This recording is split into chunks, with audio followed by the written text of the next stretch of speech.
Okay, boys and girls, I just wanted to make sure that we were going over all of the things that are included in a story before we move on. So I want you guys to go back into your digital notebook after you watch this video and make sure to include these things. So if you have to write this down on a piece of paper, you probably should do that.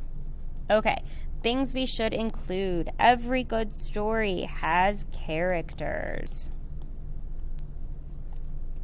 If you want to draw these ideas out on your page, that's fine. If you just want to type them, that is also fine too.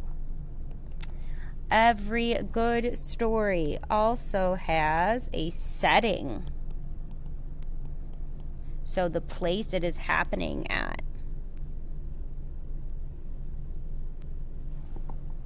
It also has a plot,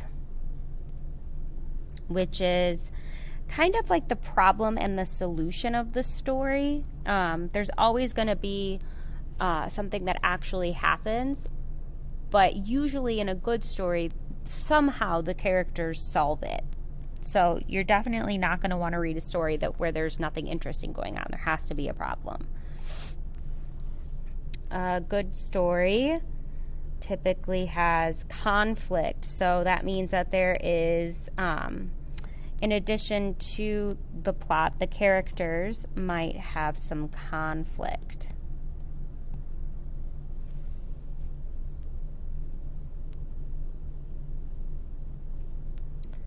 And there is also the point of view. So a good story always typically sticks with one point of view unless every chapter it changes. But for the reader's sake, not to get confused, you want to keep it so like one main character is either telling the story or a narrator is telling the story, or sometimes every chapter the character switches.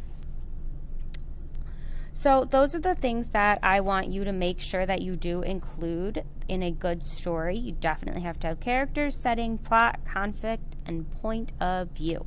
So make sure those are in your notes.